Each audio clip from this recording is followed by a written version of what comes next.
coming out. This has been something that I've been real interested in, and I think a lot of people have been real interested in following what's happening at the Dilly Dally.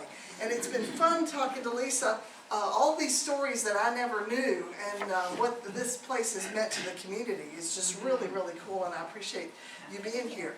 So I want to make sure if anybody ever wants to find out what we've got going on, about the best way to do it. Facebook has done a good job of telling people about this event. But if you're interested in getting emails from us or interested in volunteering, this is an opportunity to sign up. If we already have your email address, you don't have to put it. I'll start with you. So afterwards, I'll take a few minutes to tell you a couple of things that we've got going on. But I want to introduce Lisa Garst, who is a delight, and I'm so grateful that she agreed to speak with us. She's a native of Covington, a proud graduate of Mary Baldwin. Got a root for that one. And she's been in Salem about 20 years.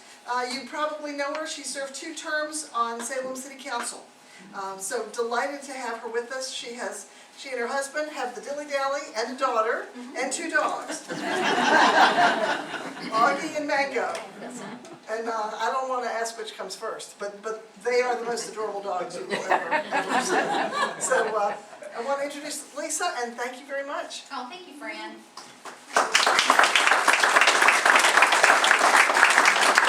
Okay, well, thanks to Alex, I've got the microphone going, so I hope that's enough. Is everybody good? Can you hear that just fine? Yeah.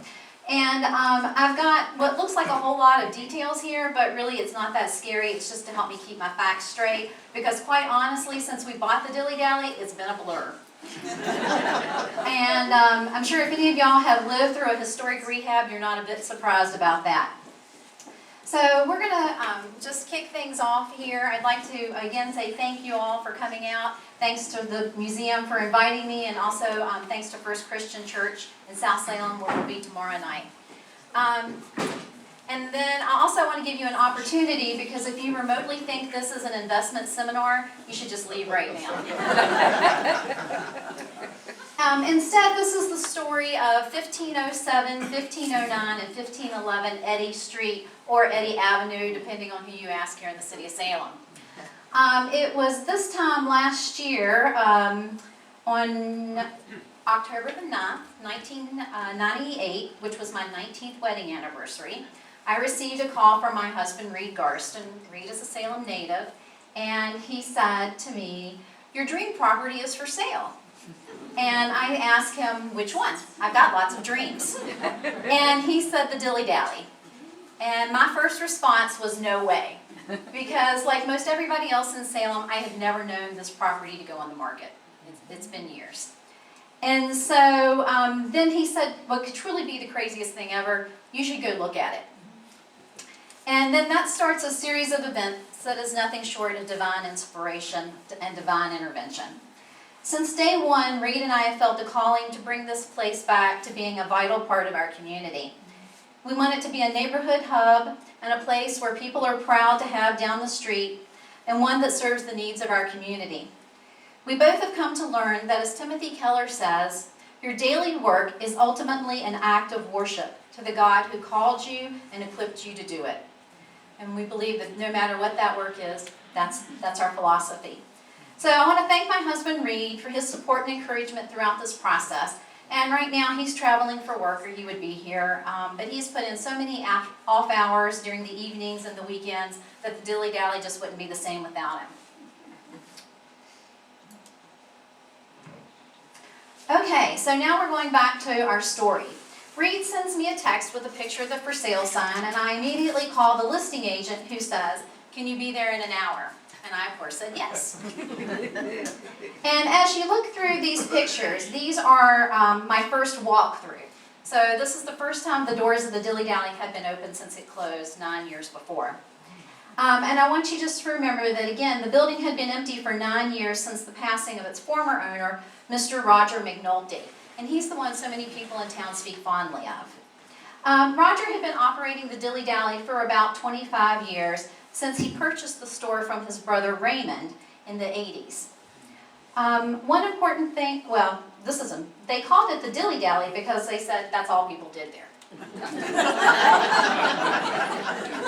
So one important important thing to remember about this story is that the McNulty's were tenants. They leased the property. And I've heard from so many people who knew the McNulty's and had a relationship with the store that they'd wanted to make improvements to the store, but that the owner chose not to make any investments in that property. So my first investment was how dark, or my first impression was how dark it was. The power was off, the windows were boarded up, and plus it smelled a little musty. It smelled a lot musty. And if you had allergies, you did not want to be in there.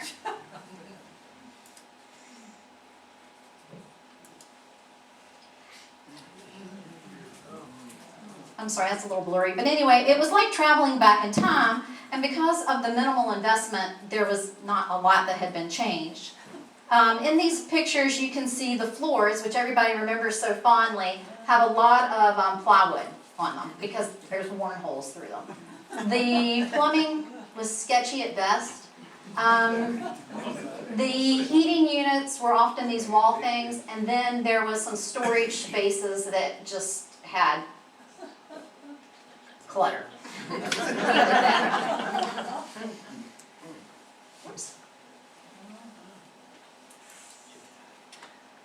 And then over here you see this was the furnace. I think that it would have been, old in Mayberry's time. The window units were air conditioning, and then there was a lot of water damage from a leaky roof.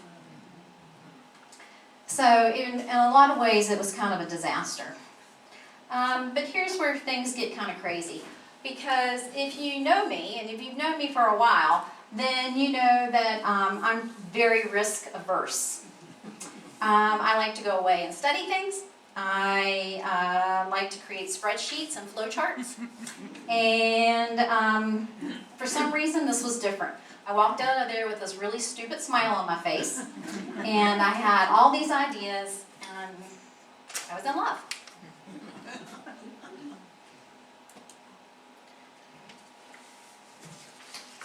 Now this space is from this is the 1509 side. So when you look at the Dilly Dally building, there was the entrance to the Dilly Dally proper, and then off to the right-hand side, there was a separate retail space. That was 1509. And this place had been unoccupied even longer than the Dilly Dally had been. It had severe roof damage. We have no idea how many years all of this water damage was going on. But I don't think the roof had even considered holding back water for 20 years. If you look at this, you might think a sane person would say, run away as fast as you can. And I would have recommended the same thing, and some of my friends in this room, Nancy Bradley, did suggest that. But instead, as I stood there in the middle of this separate retail space, I was in like this HGTV induced delirium, and all I could think of was I looked over at this wall and I thought, we could open that up and connect it to the store, and then we could have, granite countertops and open space. And no, I'm just kidding on all that, but that's what they always go into.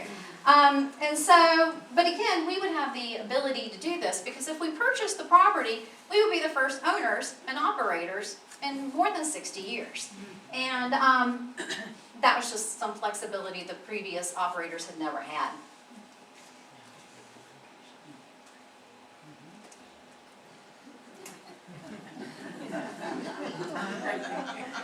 So here we go. I left there on an emotional high, and Reed and I met for lunch. Again, remember this is our anniversary. And I showed him all these pictures. Well, strangely, he was as excited as I was. And since he's not here to back me up, you're just going to have to go with that. He wanted to walk through it too, but because he's an engineer and the voice of reason, he said we should get our contractor to walk through it with us as a reality check. And we did. The contractor, by some miracle, could come the next day. The real estate agent could come the next day. Things are happening. And so this is the way the store looked, and then this is the reality. But this is what we were seeing, okay, people?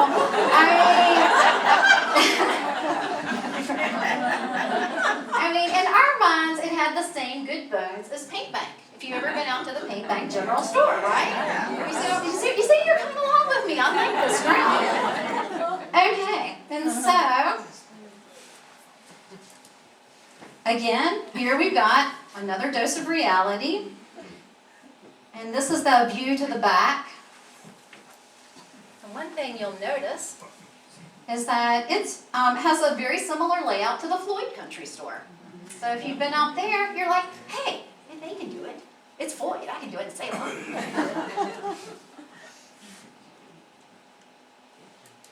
And then finally, stick with me on this one. Here we've got this uninspiring and somewhat scary separate retail space. And yes, the Garst looked at it and thought ice cream parlor. So we were all in. And so by October the 12th, 3 days after I did the first walkthrough, we had a contract on the property. Did I just lose it? Yeah. Maybe, yeah. It's still on, but it's gone. All right. Oh, wait. I'll go get tech support. Okay. Meantime, I'll yell. Maybe we don't need it. And so, so by October the 12th, we actually had a contract on the property. And the contract was pending inspection. Now, we had no illusions.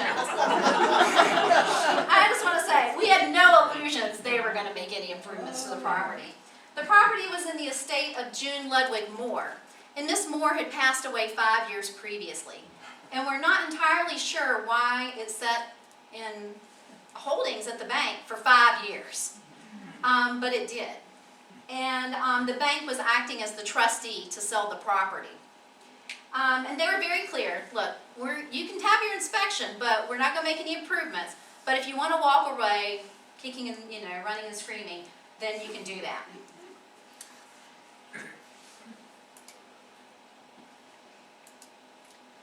So I went back into research mode and I called Mary Ellen Wines. And Mary Ellen Wines is the zoning administrator for the city of Salem. And she was going to be my one last reality check. Because if you know anything about Mary Ellen, she is law and order. She is 100% factual. And she told me that the property, which is right here at the corner of Eddy and Front Street, and it's the blue one right there, that it was zoned correctly for use. It was CBD, or Community Business District, which was, in the city of Salem speak, was created to allow for a variety of commercial and service uses in a mixed-use environment. So, for instance, the corner store. So by right, we could put retail back in there, but there was a catch. And the catch is, it was in the floodplain. Oh, so there's a lot of nods. I guess you've all. Okay, so we live in Salem. There's no big surprise there. Because in 2007, FEMA came through and they redrew a lot of our flood maps here. And so one way I always remember it is there's a difference between the floodplain and the floodway. And this is my way of doing it. If you're in the floodway, that equals no way, walk away. But we are in the floodplain. But now here's where things get really squirrely. If you're in the floodplain and you buy a piece of property and you want to make any substantial improvements to it, and they consider substantial anything 50% or more of the cost of your purchase or the assessed value, then you have to bring the whole thing up to code. And we would have to bring it up to flood code. And for us, that was a deal breaker. I mean, we were going to make a lowball offer on the property because even though we were in love, we weren't stupid. And so we were going to make a lowball offer on it, and that meant that we had even less margin to work with in that 50% improvement area. So we kind of asked around, and the cost to do any type of engineering or floodproofing, it was just substantial. So Ms. Wines then threw us a bone, and she said, well, if you can get historic designation, then you can get it approved under the Rehab code, and you won't have all of those restrictions. So you see the little light bulb goes off, and Reed and I prayed about it, and we decided to go ahead. And then, again, this is October 12th, 13th. They set closing for Halloween, which I thought was very ironic. And then this is one thing we often don't talk about in historic rehabs, and I say that like I've done one before, but here you go. I think it's really important to discuss the role of social media with the Dilly Dally. And the reason I bring that up is because the community is so invested in this property, and the rumors had already started swirling around town about what was going on over there, that we felt like we just needed to get right out in front of it. So we decided that we would make the announcement about the purchase on Facebook because rumors were swirling around. And then things started going crazy. And the replies started coming in, and the likes, and the shares, and the comments, and it was just crazy. And so then that night we went over to the store, opened up the doors, let people take a peek, and handed out 500 pieces of candy. At any time, if y'all have any questions, please, this is very informal, so if anything comes up or you remember something that you think I should know, I would love to hear it. So, okay. So, as the year came, I do believe in truth in advertising. So, as the year came to a close, we really began to figure out what we were getting ourselves into. We had to overcome the floodplain problem by getting a historic designation. We are starting to discover more structural problems, particularly with that roof.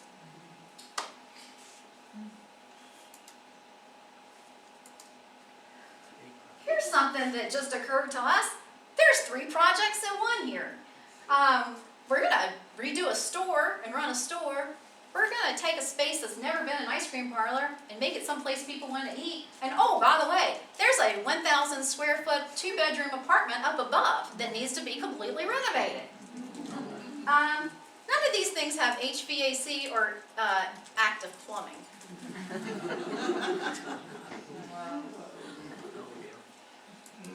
And we've decided to keep people updated via social media. We've come to learn about, again, like I was saying, the heavy emotional investment people had in this little corner of South Salem. And so we felt the obligation to bring them along in what we realized was going to be a long journey. And I just want to say, boy, do people have opinions about the Dilly Dally.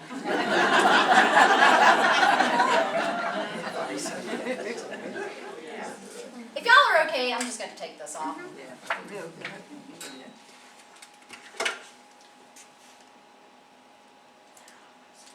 So, it's a new year and a new Dilly Dally, which I always abbreviate as the DD. And this is, you know that song, The Eyes of Texas Are Upon You? Well, the eyes of Salem were upon us.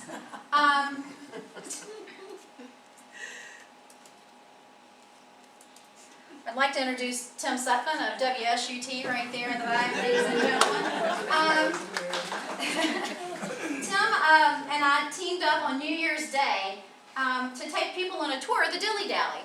And the response was unbelievable because the doors had been closed almost a decade. And people were just hungry for information. And also, did I mention expectations were really high? We reached 15,000, almost 16,000 people with the video. It was shared 134 times, and 7,000 engagements means people who liked it, shared it, commented on it, just all these other just extreme behavior. And again, expectations, right? So when we stood there and told people what we were going to do, and opening up as what was going to be a general store, not more of a convenience store, someone wrote, "I thought you were reopening the Dilly Dally, not bringing it back a place called the Dilly Dally." Or my personal favorite, "Don't screw up my childhood memories."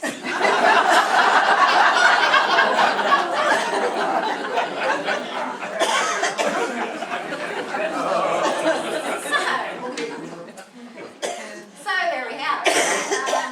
No pressure, huh?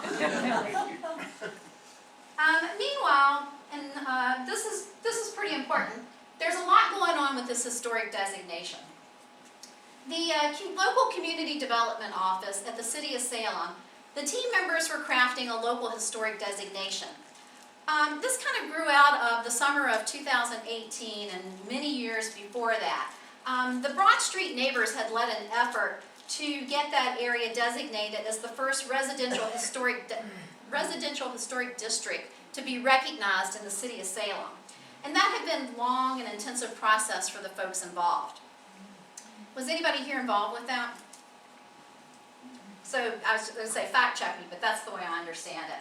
And so out of that grew the community development office realized that they wanted to have a way to honor local places. And the expression that they told me was they wanted to hold the memories a community can't afford to lose. Isn't that really beautiful? Hold the memories the community can't afford to lose. But because of strict federal and state standards, those properties, which may have value to Salem, would not qualify for state or federal designation. So the solution was to have a local historic designation rooted in the same criteria as the state, but with an emphasis on community significance.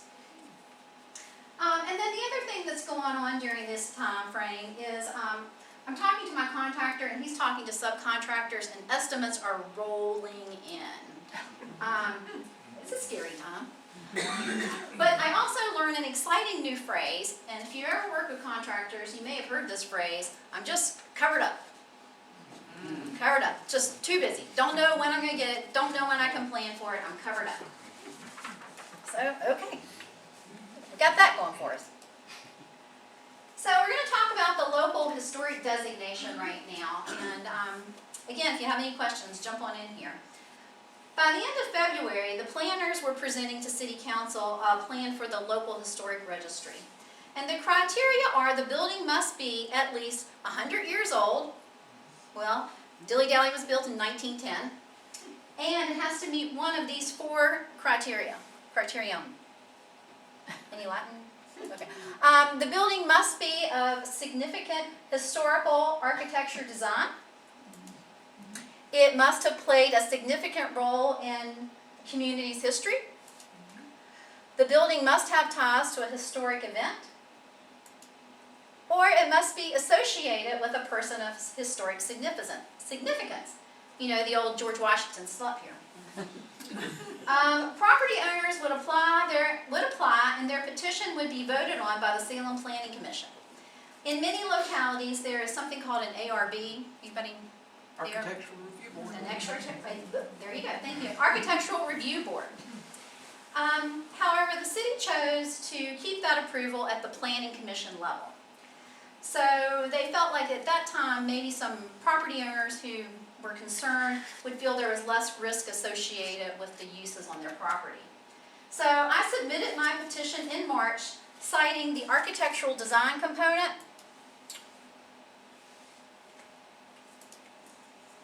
as well as the significant role in community history piece.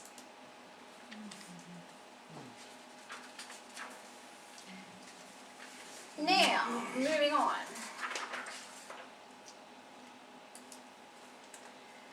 So, regarding the architecture claim, the building's unchanged storefront is much like it was in 19 again. Now say it with me, because there had been no investment.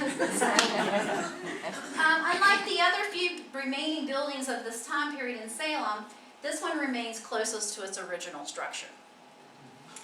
And then this was really fascinating, because I was going through all this, I had a steep learning curve. And so I was working off of the National Park Service's website. And they have a whole section on rehabilitating historic storefronts. And they said that the storefront is the most important architectural feature of many historic commercial buildings. It also plays a crucial role in the store's advertising and merchandising strategy to draw customers and increase business. Not surprisingly then, the storefront has become the feature most commonly altered in historic commercial buildings. And in the process, these alterations may have completely changed or destroyed a building's distinguishing features. Not a problem.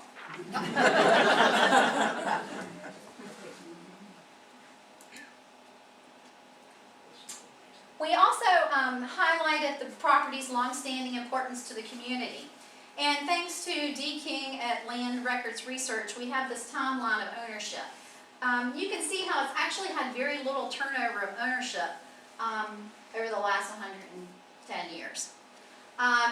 We start off, it was built in 1910 by J.R. Maxey and the Maxey family. On some documents, Maxey is listed as Massey. So, and all these records are in Roanoke County, because at that time, it would have all been seated in Roanoke County. So you can see where, if you're into historic rehab and that sort of thing, it's like a treasure hunt. We didn't even know about these people. It was sold in 1935 to the Overbys. We don't know what happened to the Overbys. I don't know what kind of store they were in here. I just know there was a divorce and Brenda got it all. In 1943, Brenda sold it to J.J. Ludwig, which a lot of people remember as Ludwig. So the comments come through as Mr. Ludwig's store. Apparently, Mr. Ludwig was quite colorful.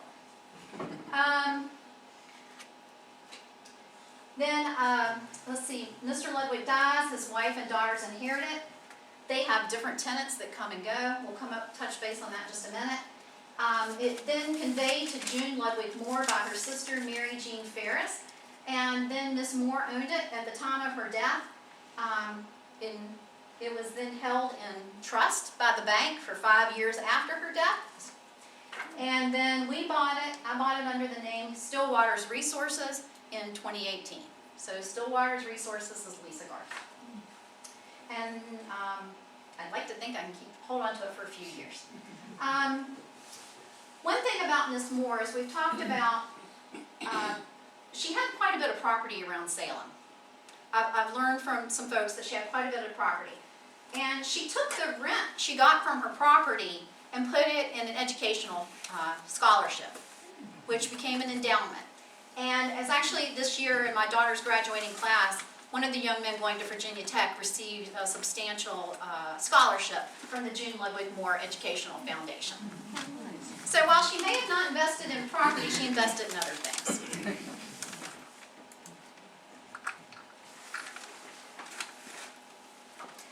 So over the past 110 years, this property has been home to Maxey's Grocery, Ludwig's Grocery Store, Berea Baptist Church, the Dilly Dally Mini Mart, a barbershop, a beauty salon, a card store, and Neighbor's Deli, the precursor to Joe's Deli.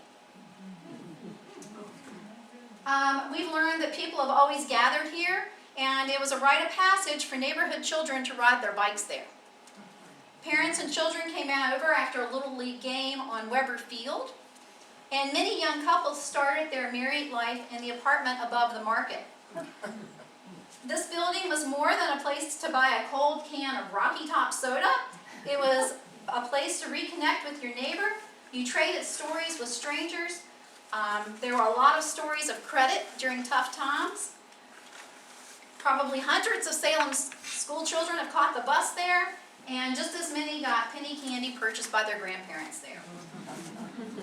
And I thought this review from a Yelp user, Yelp online again, this was after the store closed. Here she wrote, "Even though the store is no longer open, I cherish my childhood memories and the wonderful man who ran the store.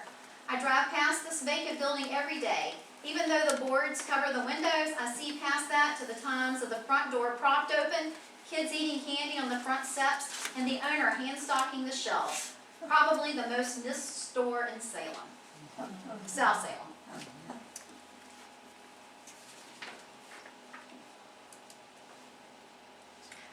And here I wanted to include photos of members of the First Christian Church, because these ladies and gentlemen really provided context for these stories. They grew up in this neighborhood. They've lived here their whole life. And they told me that in that part of South Salem at one time, there used to be 5 independent small stores. There was Maxey's, Hash's, Butts, Ewing's, and Shorty's Place. And then they really drove home a point for me about this neighborhood. And they said, "We don't have a lot, but everyone helped everyone." And then they gave me one of my favorite stories. And I call this the story of the backdoor bananas. And during World War II, Mr. Ludwig at Ludwig's Grocery had a pet monkey. And it was the war and there was rationing going on. And because there was a shortage of bananas, every kid in the world wanted a banana. But you had to have your ration card to get them. So the kids would come to the store for the banana and he'd go, "Psst, meet me out back." And then he would hand over the bananas that were meant for the monkey. There's no word on how the monkey felt about this. They also told me a story about Charlie Poindexter, who was a local favorite in South Salem. And during the time of annexation, he would walk around and play his trumpet in favor of annexation. I don't know that he was particularly thought of highly for that. But do y'all know the story about South Salem and the annexation? Okay, I didn't know it either. And I'm sure I'm going to get it wrong, so if there's anyone who knows more details on this, Fran, please jump on in here. But South Salem, that whole area across the river, was originally developed by the Salem Development Company, and it was part of Roanoke County. At different times, this property, these owners over there, tried to incorporate. Right after the turn of the century in the early 1900s, they tried to incorporate under the name Lucerne. And then in 1914, so 4 years after the Dilly Dally was built, or at that time Maxey's Grocery was built, Mount Regis Sanatorium was built. And the community started calling itself Mount Regis. And then in 1952, there was a lot of talk about the proper town of Salem coming over to annex South Salem. And they tried really hard to incorporate then and become the town of Mount Regis. But that failed, and then in 1953 the annexation was successful. And I'm pretty sure that my sewer predates annexation. We'll get to those pictures, that's great. Okay. So we got our building permit for the historic rehab was approved on May the 1st, and our contractors started on May the 2nd. So this is when I say it was a blur. In my mind, it started a year ago. When I think it was just May, that's just unbelievable to me. But shown here is Frank Sizemore. And Frank lives out in Catawba now, but he spent a lot of his childhood here in Salem.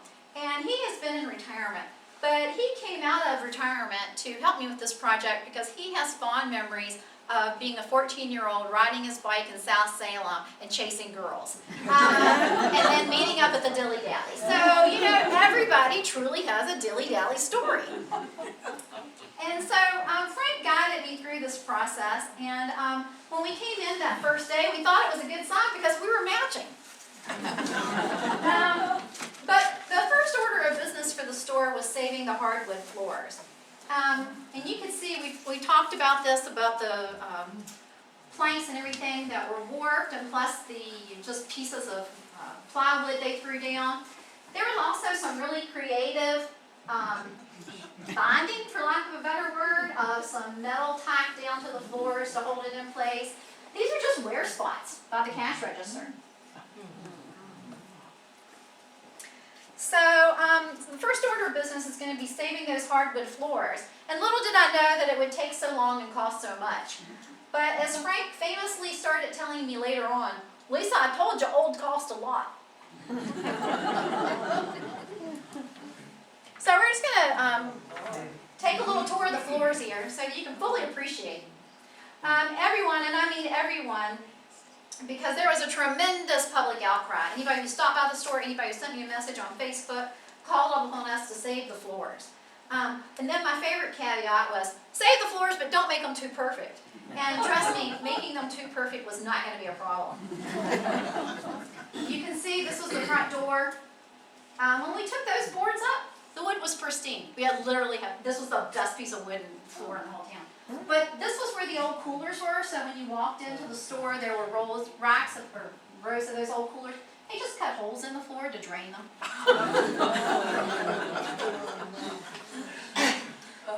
Is anybody scared of taking on historic rehab at this point? Yes.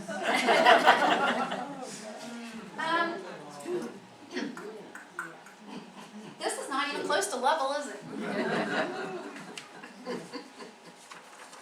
so here's the first order of business. As we started to take back some of those wood, plywood pieces, you can see that termite damage is just rampant.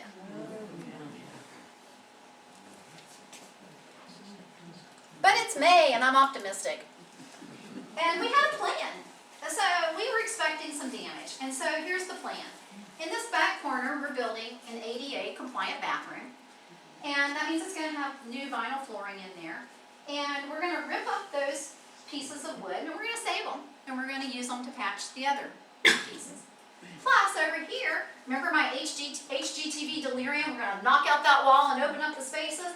Well, this is the space opened up, so now you can walk from the store to that other space.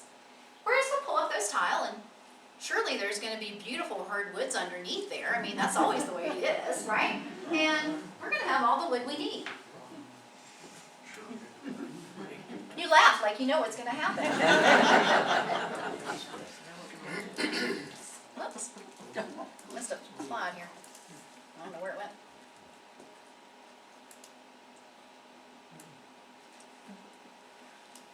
Oh, okay. This is a good one. It's on my screen. It's not on your screen. Okay, let's try again. Along the way, as we're going through all this, we found the signs of encouragement. Now, some of y'all may have seen this on Facebook. This was like a really fun thing. On the day of closing, I pulled this nasty bottle out from under the back corner of the building. Right around where you walk around the back corner of the building. I was like, hey, what's that? Reached under, pulled it out. It's completely encrusted in mud. I forgot about it. Took it home one day, started washing it up. Oh my And I'm God. like, holy cow, that's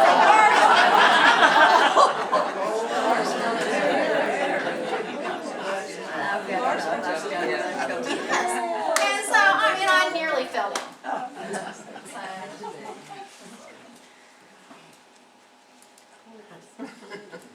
And then we found quirky things. Like this was an old metal advertisement, maybe for cigarettes, we don't really know. But it had been used as the flashing all around the side of the show lab. And then we come upon the fateful day that lives in infamy, May 16th, or as I like to call it, the day that broke my heart. This was the day we learned the full extent of the damage from that leaky roof on the ice cream parlor side. If you recall, over here, you could look straight up and see way too much daylight. The water had come down through these corners and whipped across the floor. But we didn't know that at this moment. All we know is that, hey, look, under the tile, there's some vinyl. So, this is what we found. Thank you, that is the appropriate response. So there was tile, then there was vinyl, then there was carpet underneath the vinyl, and someone had glued the carpet directly to the wood. And as the water had come down, that carpet wicked it across, percolated it, and you could peel it up like a piece of Scotch tape. Yeah, nasty, huh? There's just another view of it because, gosh, you just can't get enough. Oh, it was hardwood under it. It was hardwood under it. Except it was pretty squishy wood by the time we got to it. There were other fun things in there too, like there were river rocks as footers. And then the joists were set and then the concrete was poured around them. Apparently that's not good practice, I don't know. But at the time I think it was standard. And how about this little treasure we found under there? Does anybody know what that is? Commission. The Virginia State Highway Commission. Yeah, this was a road marker that had been used as a footer. And according to VDOT, those were last used in 1928, and they don't have a record of one east of Bedford. So you tell me, where did it come from? I don't know. They just don't have a East of document. Bedford. That's what I'm sorry, west of the Bedford. I'm geographically challenged. But as all of this kind of really icky stuff was going on, these cheerful faces just kept showing up and supporting us. These are little boys that were on the bus stop. They're middle schoolers. And they talked a lot. And then this young lady showed up to leave something for a time capsule that we were doing. And they just have beautiful stories to tell. This is Pastor Dan Netting of First Christian Church, who showed up all the time and prayed over the place like crazy. And then finally, maybe some of y'all know this gentleman, Dennis Reeser, who seems to be everywhere all the time. But, it was just nice. It was nice. I often said that if I had sold tours to the Dilly Dally, I would have paid for the place.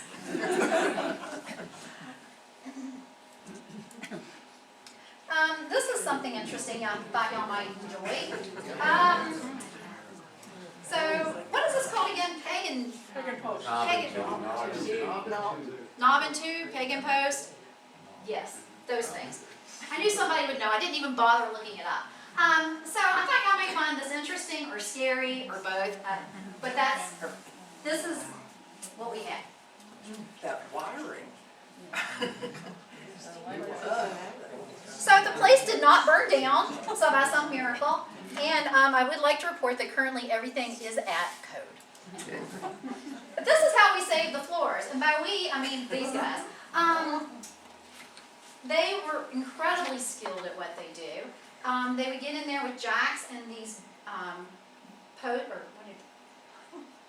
beams. And just work and work and work. But it was weeks of work to save that floor. I'm not exaggerating. Because every time we thought we had one spot, something would settle and then there was this meticulous fitting of the pieces. I thought you didn't have any pieces that left. Am I getting that confused with the linoleum room?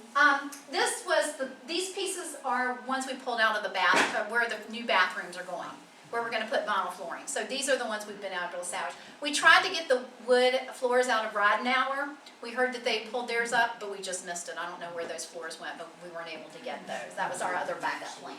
Oh, yeah. So while these skilled people are putting together these pieces, this is how I kept myself together. As Fran graciously mentioned earlier, this is Augie and this is Mango, and they're the Dilly Dally dogs, and I highly recommend them for therapy. You have your black dog salvage dog. Sally. So I'm going to fast forward a little bit here. Brian Guthrie came to refinish those floors, since that's first and foremost on everybody's mind, and that's just about 16 gallons of wood putty, that's all. But then this happens. And so thanks to Brian Guthrie, who's worked this miracle, and then the really skilled craftsmen from Extreme Construction, it should be structurally sound for at least another 100 years. And you'll also be happy to know we've maintained several creeks. In addition to the interior work, there was exterior work. At some point it's kind of a blur because interior and exterior is the same thing and you just got to fix it, right? So, but again, we were struggling with water and termite damage because this is built flat to the ground in that back corner there. And when I tell people there's water damage, the first thing they ask me is, did it flood? The neighbors tell me the Dilly Dally has never flooded. All the water damage has come from that problematic roof. Okay, now picking the paint colors was almost the breaking point of my marriage. We wanted to keep it green as a nod to the past, but we really struggled with what color green is both cheerful but still pleasing in a residential neighborhood. So we ended up with literally the first one I picked, and it's now a custom blend at Sherwin-Williams called Dilly Dally Green.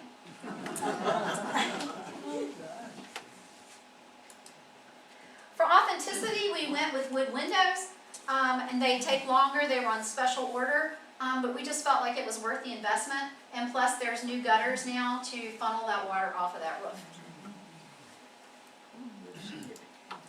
This was the interior with those upper level windows boarded up. And I'm just showing you now, when they put the glass in, what a difference. I mean, the place just floods with light. Lisa, was any of the glass original? Most of the glass on the front windows were original. All the glass on the ice cream parlor side is original, and you can see the run in it. And I would say probably 50% on the store side is original. And then I wanted y'all to see this, because here they're building a wall. In this area right here is the ADA bathroom. And they've salvaged this beadboard from an original wall back that way. And now they're building it and piecing it in so that it looks like it's always been there.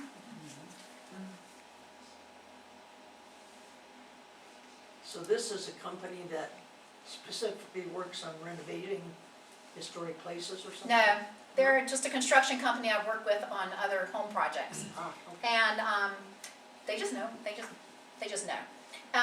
They also do a lot of ADA work for municipalities, Americans with Disability Act.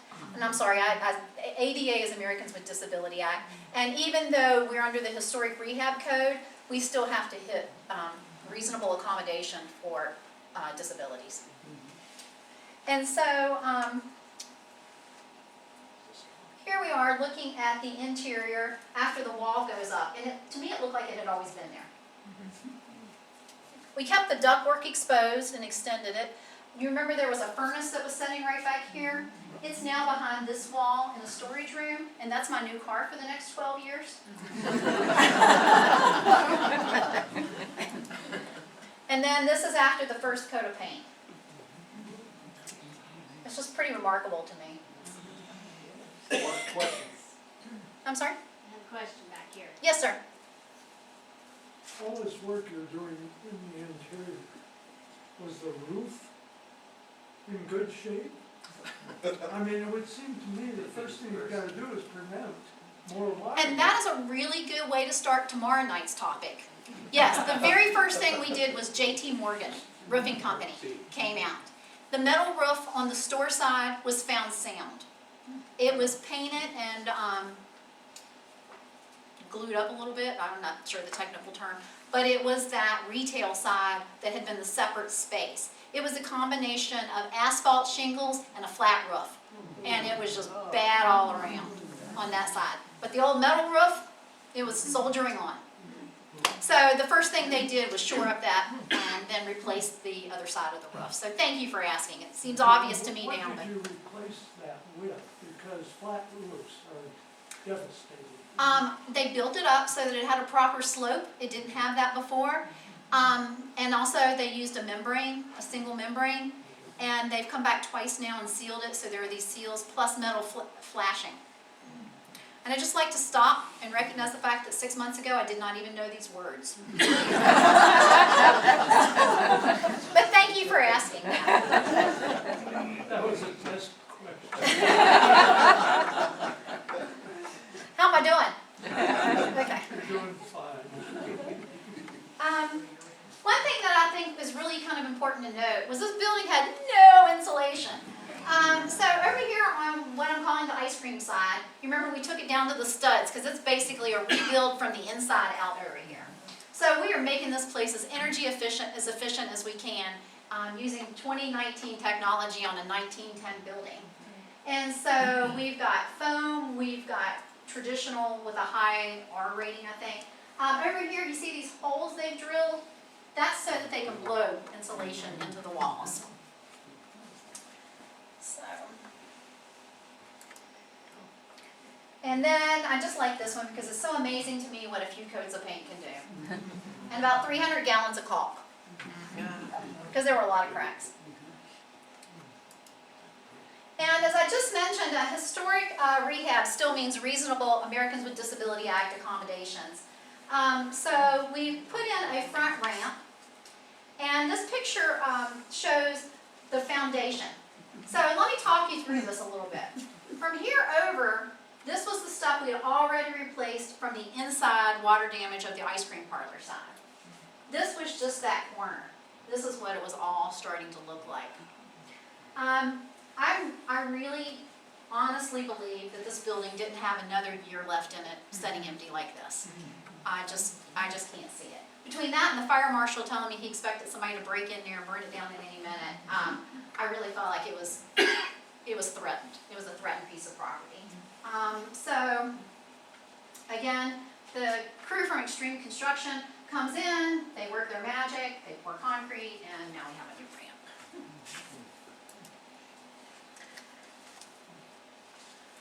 And then, you remember that really nasty ice cream parlor side we've been talking about? Well, it's really coming together now. This is vinyl flooring. It's waterproof. The layer underneath it can be submerged up to 100 days or something like that, so it's really recommended for flood areas. I don't want to test it, but I really like the way it looks there. This is some furniture we've been redoing. My husband and my nephew wheeling in the ice cream cooler. And then it's just starting to come together. We ordered these lights to match the lights from the store side, so you can see there's continuity, and the same thing with the fan. It's finally starting to look like a place I'd want to eat. Over here, we're building a custom counter. This is literally the last of the salvaged wood. This is the last of the beadboard. I've got mixed feelings about this. I'm thinking about just, what do you call it? You're polyurethaning it and leaving it to show the character of it. We haven't done anything with it yet. My initial thought was to paint it, but I'm starting to think, no, it needs to stay there as a testament to what was there. I don't know. Would y'all eat off of an ice cream counter that looked like that? Absolutely. And so, what else has been going on? Well, we're talking, oh, yes, Tim? You got your certification. I got my certification. Thank you for asking. Yes, as part of my extreme learning curve, to dip and sell ice cream, you need to be ServSafe certified. Which means that I can also get a job cooking lobster, or anything else that has to do with the food industry, because I've passed my exam. That was 8 hours of my life I'll never get back. Then we've been redoing a lot of furniture to save money, and I'm happy with the way the results are going. We're doing an amazing amount of painting, because remember there's still an apartment upstairs that we're working on, and my husband and I are doing 90% of that because budget-wise. And then we're going around the state picking up equipment, and I got this pastry case, which is kind of a big hint that, yeah, I've got a pastry supplier. And then the other thing I've been doing is building our website, the Dilly Dally store. Yeah. So, yes, ma'am. How did you get a foundation underneath the corner where there was, when it was built directly into the ground? Not well. You're talking about up there at the front where the ramp was? Yeah, well, wherever it was, you said that there was one corner of the store that was built directly onto the ground. Oh, that was in the back. In the back, okay. Yes, they jacked it up, and they ran up as much as they could, but then they dug up underneath it. Poured concrete footers. Mhm. So is the concrete footers run all around the store now, or just that? No, in those areas we had to repair. Yeah. And plus, the other thing we did was we went after all those termites. Right after we did the roof, we got the termites. Good choice. So Lisa, on this historic renovation thing, it seems like that you just kind of did the best you could as far as what was really authentic and what wasn't authentic, and mixing the 2019 technology with the old look of it. So really what made it historic was the old look of the exterior design. Is Yes, that being correct? able to preserve those facades Okay, and preserve the building itself right, and allow it to stay a part of Salem. I right, mean, right. that the city gave us our designation primarily because of its significance in the community. Right. And we've been very open with the city. The inspectors are in there regularly as part of their job. Plus with the planning department, I've been going back and forth with them saying, you know, this is this and this. How are the neighbors reacting? Very well, very enthusiastically. It had been vacant, and it was. So they have a chance to see this as you, Yeah. another open house kind of thing? Yeah, they can come over anytime they want, and they do. So, I just want to kind of jump ahead here now to the other things that we're doing kind of behind the scenes before we wrap up. Remember I told you we wanted to be a neighborhood hub, that was really important to us. So we came up with the Dilly Dally logo here. And one of the things that you'll know about the Dilly Dally logo is that the logo includes Salem, Virginia, the geographic reference. It's not the logo if it doesn't have the reference. And the reason that was important to us was because Salem is such a part of the store's identity. And so we wanted to include that in the graphic. And I can say these are official because we've had them trademarked. And if you see, this is the inspiration for the logo. Back when that building was, these were white and everything was dirty and dingy, you didn't notice these were sunbursts. But once we painted them yellow, you see, the sunbursts are obvious. And so we wanted to incorporate that motif. And then that inspired our motto, which is, spread some sunshine. So, first, just available.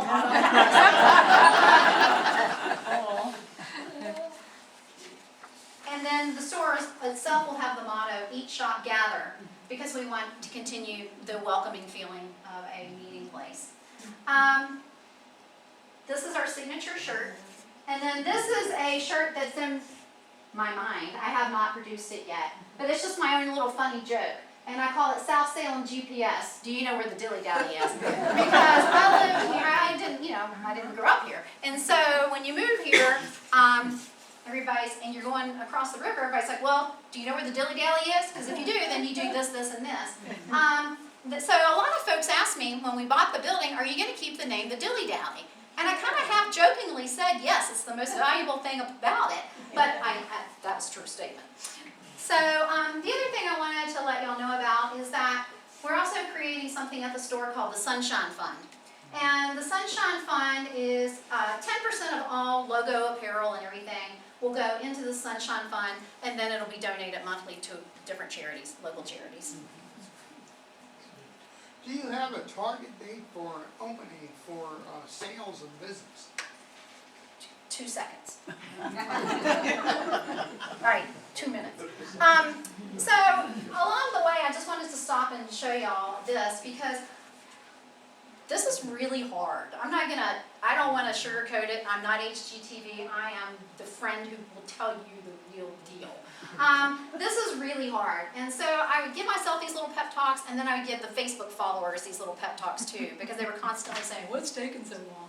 And so I would just, every once in a while, pop up there and stuff like this. When you feel like you're not moving fast enough, remember where you started. The floors, the complete rebuild, no water, no sewer. We turned on the water and every pipe in there burst. And then the windows, it was sketchy, y'all. And so, there you have it.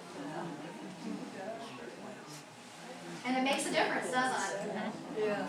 So you're gonna rent out the top? As soon as I can get that finished, yes. Yeah. So, but along the way, I just wanted to show y'all, we've really been blessed by people who have come out to help us.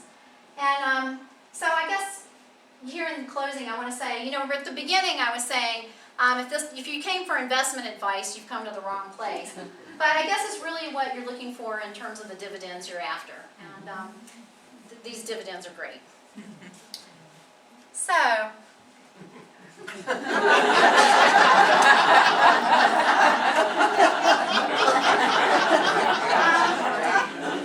was my Halloween costume. When we went over there to hand out candy this year, I knew that was going to be the #1 question. So I just wanted a giant question mark because I don't know. I was pushing really hard for an end of the year opening. I thought having a surprise Christmas opening would just be a Christmas miracle unto itself. But because of various reasons, that's not going to happen. If I can get it open by, let's just say February, that'll be great. April's realistic. Not as long as it's been, as Tim Sutphin likes to say. So As long as it has been. that's what he says. So there you go. Well, what rooms are in the apartment upstairs? The apartment is 1,000 square feet. There are 2 bedrooms, a kitchen with all new appliances, because there were none. All new HVAC, because there was none. And a small bathroom. But the original clawfoot tub, and I didn't bring the pictures from the apartment because it's a whole nother story into itself. But there's a clawfoot tub up there that Weighs a ton. weighs a ton. It's been a lot of work. First of all, I just want to say, I can't believe how much you've gotten done since the 1st of May. Oh, I mean, this to me is incredible. I mean, to me, this is remarkable. Gosh, I mean, y'all been working really hard. The other thing I just want to comment on, I've noticed the hardware on the front door, that beautiful brass. Oh, I've got pictures. Would you like to see that? Sure, I just yes. ran out of space in the slide because I was afraid I was boring y'all. No, that is beautiful. It looks like Art Deco, Let's see if I can find it here. but I'm kind of obviously scared you're to gonna keep show that you on my there. stuff here. Let's see. But it didn't have a door. Y'all go ahead and keep talking. I'm just gonna look for this real fast. I noticed it didn't have a doorknob though, it's just the, Mhm. yeah, you noticed too. Have you thought about putting your talk and this on Facebook or wherever you do that? To let people know all your thoughts and all that stuff? So that maybe some of the other commenters will quit commenting? That's very subtle. Yes, I like it. Let me get the picture of this door handle up here. It just literally went on yesterday. Oh, wow. You mean the original? Okay. There's a story behind that one too. So bet. let me see if I can make this one work again. While you're looking, is there other hardware that phenomenal? Oh my gosh. So back to Treva's question, we saved as much as we could. I mean, so the local locksmith is CD at Hickson Locksmith. She bought Hickson, and she worked a long time on this. She cleaned up the rust, got it recoated, went down to Black Dog Salvage, found some parts for it, brought it back, installed it, the parts broke. Took it back to Black Dog Salvage, and so that's kind of the story of that. And it just went in yesterday. Up right above it's a deadbolt. I've actually got a key, not a padlock now, so that's really cool. Oh, do I have them with me? Because I want to show y'all this. So the building is old enough that you can still see the old pitching in whatever, cement or whatever, door, the wood. I'm a friend with Well, there's a 1913 box on the house. back of it where the mechanism is, and so you work through that to that mechanism. So we were talking about the Dilly Dally and its place in the community. For a solid month after I bought the building, about once a week, people would show up with keys. People I have no idea. And I bet I got 5 sets of keys like this. And they would say stuff like, well, I used to come and do this, and oh, I used to do that. And so,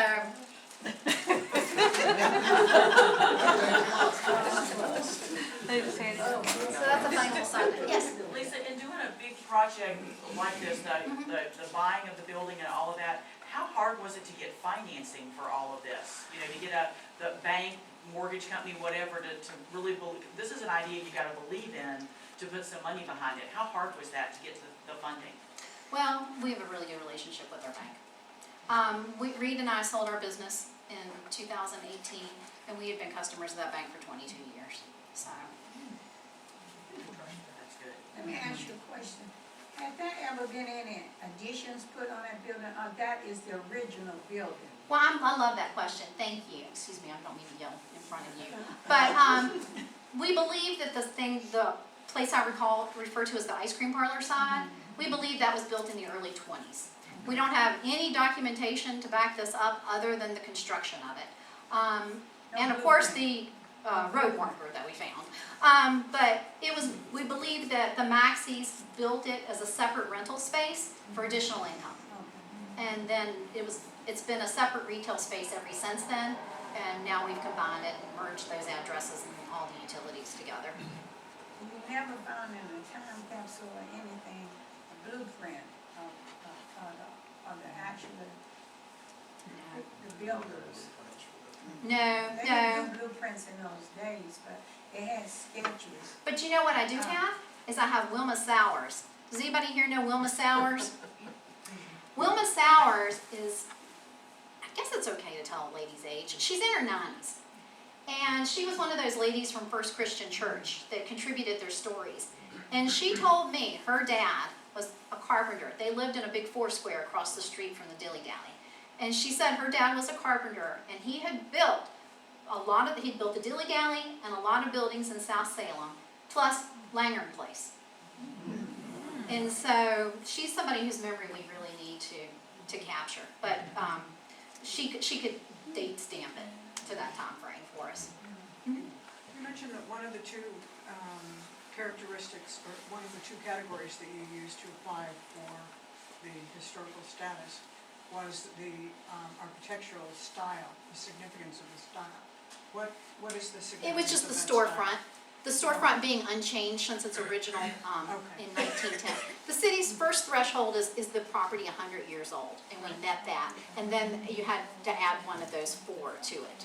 Okay. And then we added the architectural and the community significance, so.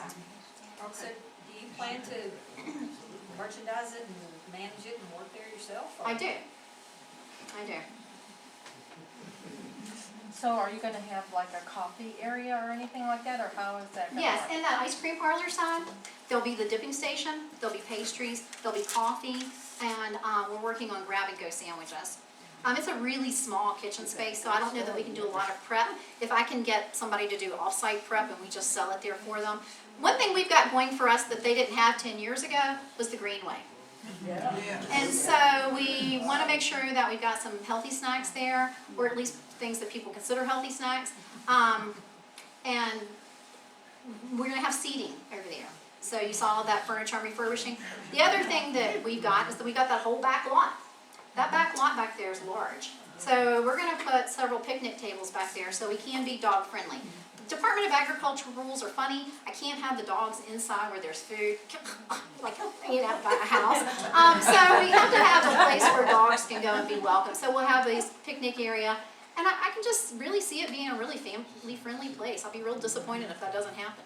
Will teenagers be comfortable in it, do you think? I think they will. It's not gonna be a boutique kind of place. No, But no. There'll be night crawlers.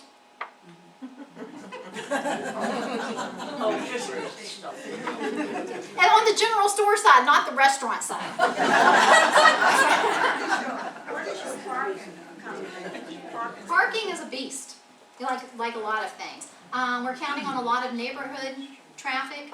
There's on-street parking on all of those facing streets. So all of Eddy has parking and all of Front has parking. One lot back from us, there's the parking lot that is at First Christian Church, but that's actually public parking for Weber Field. So it's not even a 100-yard walk to the store from there. It's right at the police academy. It's one street in front of the police academy. Mhm. So the parking will be on the street? On the street or at Weber Field or walking off the Greenway or walking from your house or biking in. We have a lot of cyclists that come by through there too. We're on the bike Ride route. up and honk your horse, you might bring it out. That's true. You know, Are you saying that you're gonna put your dogs in there, your dogs? I don't know yet. They'll tell me on my Is inspection. that such a friendly thing to have a dog laying around? You're a good You dog. mentioned Lucerne Mhm, as an early name. mhm.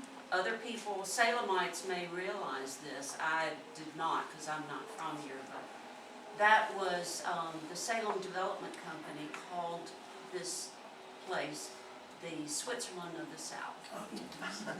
Well, that fills in a missing piece. Thank you. So that's where Lucerne is. Lisa, did you ever figure out what the connection was between that bottle and your family? It's more just divine intervention. Okay. I'm happy. It's Garst Oh, no, I know it's the Garst Dairy, but how it ended up there and, I mean, Cindy, Yeah, you and I talked about that bottle. yeah. And Cindy, you'd never seen one like that before, have you? I've never seen an etched one. I've seen the embossed ones, Uh-huh. and then later on, the square ones are printed. But I'd never seen an etched one before. I don't have one of those. Yeah. Yeah. There's probably a brochure on Lucerne. I probably have one, but I would think the society has one too. It was an improvement sales brochure, and it had a lot of pictures of South Salem, maybe that one that you had up Yeah. there. Well, It see, might that's be up gonna in the become library. increasingly important, because I don't know if y'all have been following it, but the city of Salem got grant money to begin surveying historic districts in the city. And so one of those will be South Salem. And so between the information that I've been trying to collect for the Dilly Dally, plus the stories that we're still continuing to collect, we believe there's enough there that they'll be able to get that as a neighborhood. Well, I accessioned one of those brochures, which Okay. is how I happened to know that. So we have one upstairs in the library, so Okay. that means there's one Tim? upstairs in the library. Can you tell about what kind of ice cream you was having? Well, we'll stick around as long as you want, but this ice cream is the important stuff. Okay, so I mentioned that my husband and I sold our business in 2018. The business we sold was called Sterling.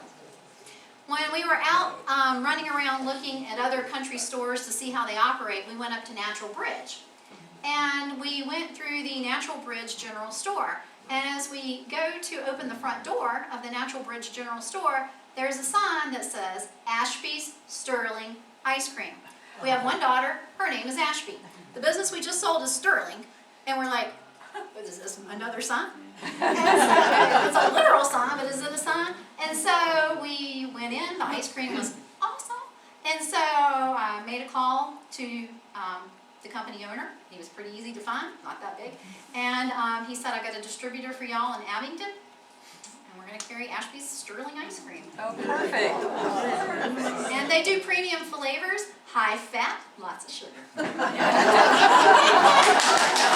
Real stuff. Well, yes, So you get connected to the new fiber optic company in South Salem? wouldn't that be great? I would love to be able to do that. Supposed to become, that's the first part of the city, so I get it. I would love to have that, and one reason I would love to have that is I would like to be able to provide store Wi-Fi. This goes into, Fran knows me very well. I have strong feelings about neighborhoods, and for years I chaired a livability committee, and I know that strong neighborhoods make strong cities. It's a fact. And Nancy Bradley can speak to this too.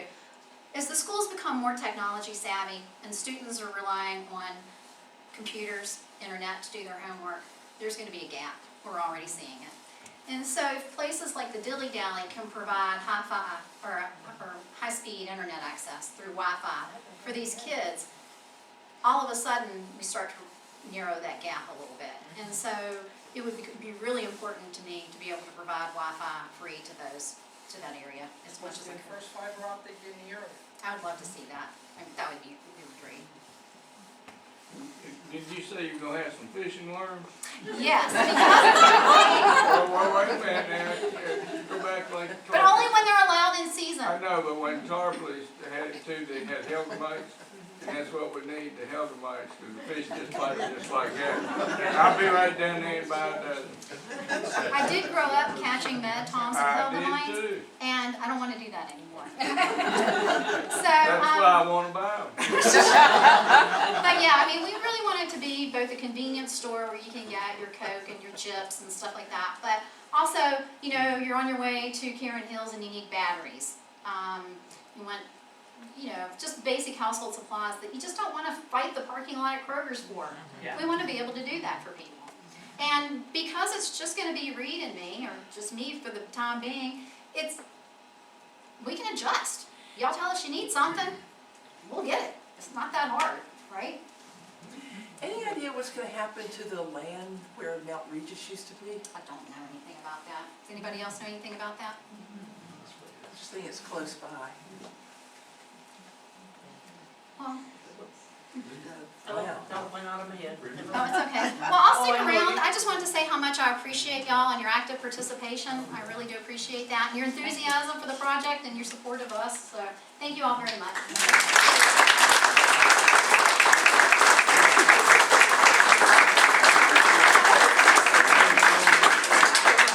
I hope it's a good surprise. We picked that up with you in mind. So if you enjoyed this tonight, we which I surely did, and I think everybody did. Lisa's gonna repeat this tomorrow in the neighborhood across from the Dilly Dally at First Christian Church on Front Avenue. So come, if you know some people who would be interested, tell them 7:30 at First Christian Church. So while you are here, if you have a chance,